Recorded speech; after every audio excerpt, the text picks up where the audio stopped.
Hello, gente bonita! Vamos hoje para mais uma aula de língua portuguesa sobre as figuras de linguagem.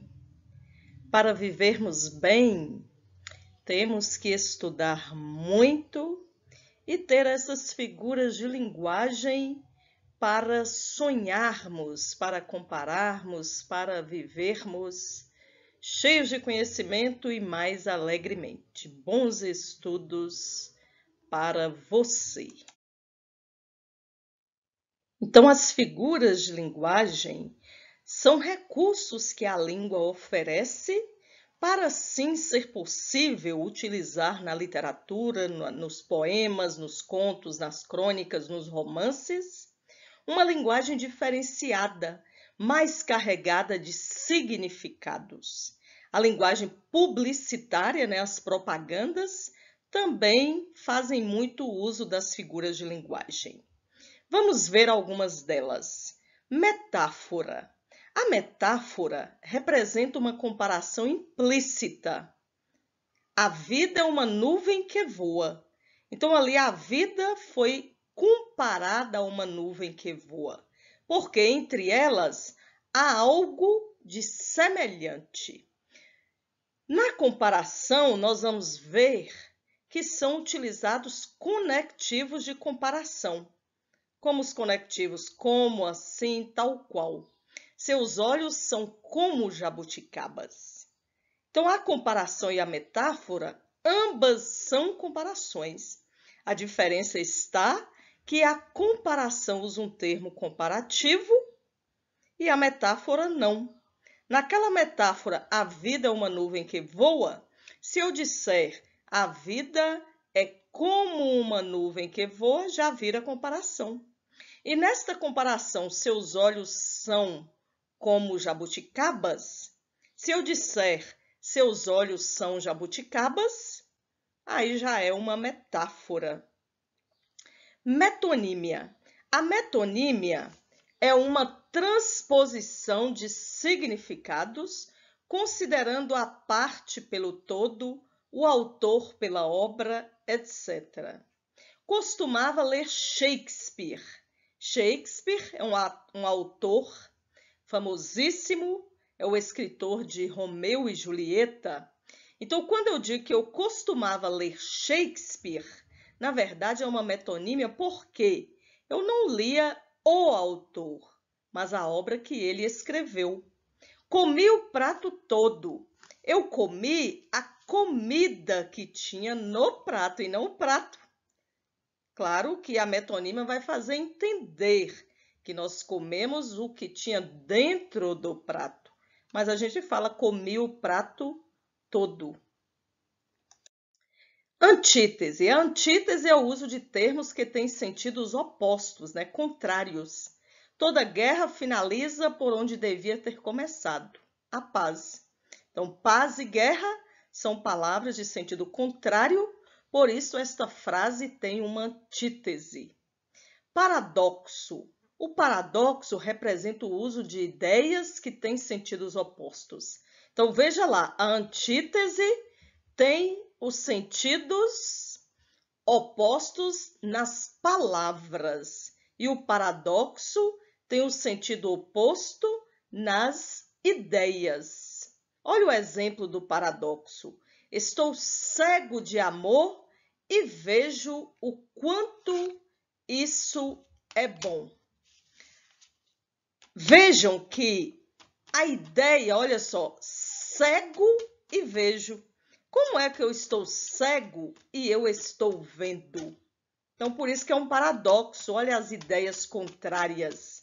Estou cego e vejo. Então, isso são ideias de sentido contrários. Sinestesia.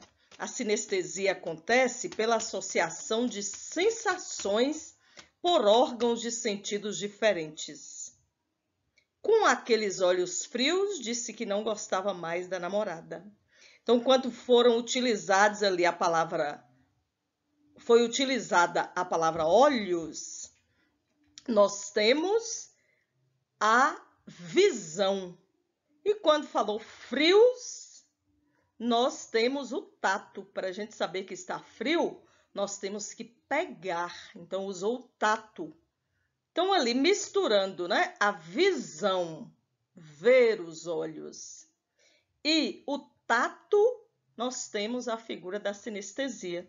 Então, todas as vezes que ao ler, você, para sentir aquilo, você tem que usar a audição e a visão, o tato e o paladar. Isso se chama sinestesia. Catacrese. A catacrese representa o emprego impróprio de uma palavra por não existir outra mais específica. Embarcou há pouco no avião.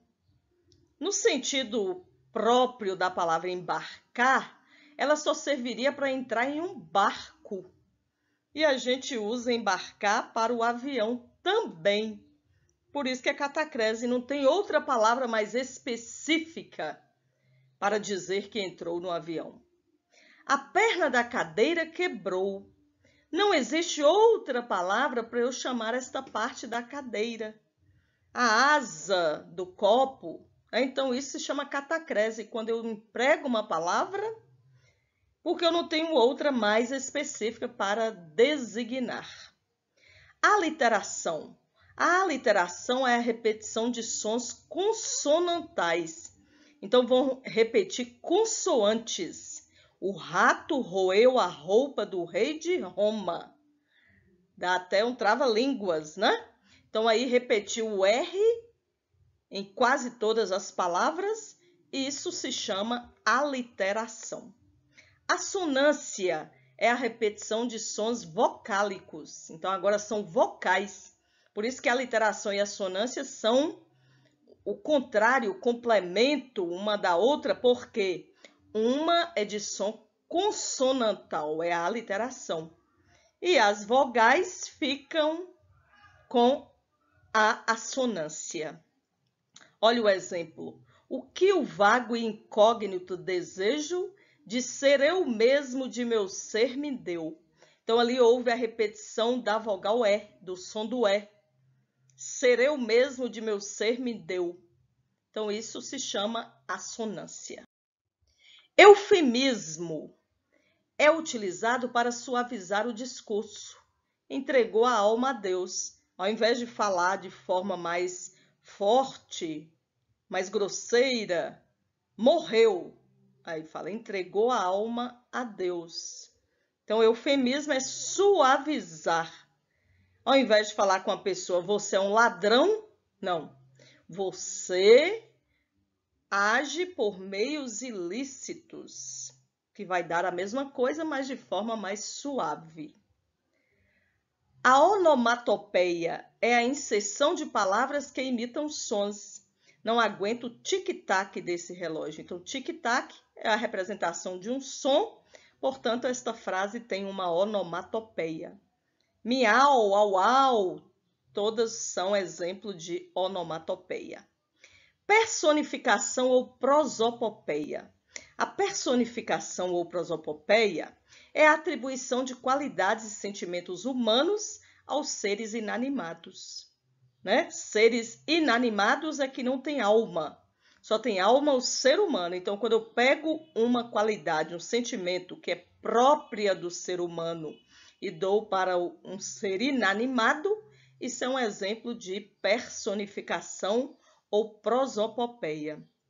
O jardim olhava as crianças sem dizer nada. Olha, o jardim é um ser inanimado. Ele olhava e ele não dizia nada. Ironia.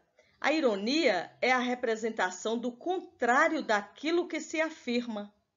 É tão inteligente que não acerta nada. Então, é sempre que a gente diz o contrário. Vejam aqui, neste gelo pegando fogo.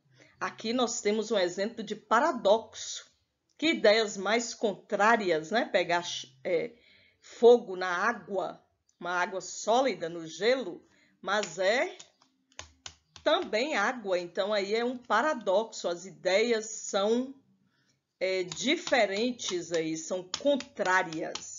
Olha esse outdoor, né, colocado provavelmente numa rodovia, uma propaganda. Bebeu e está dirigindo?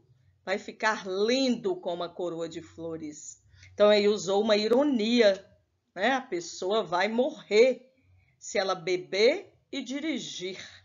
Então, aí usou a ironia, como eu disse para vocês, é muito comum na linguagem publicitária, na propaganda, utilizar-se das figuras de linguagem.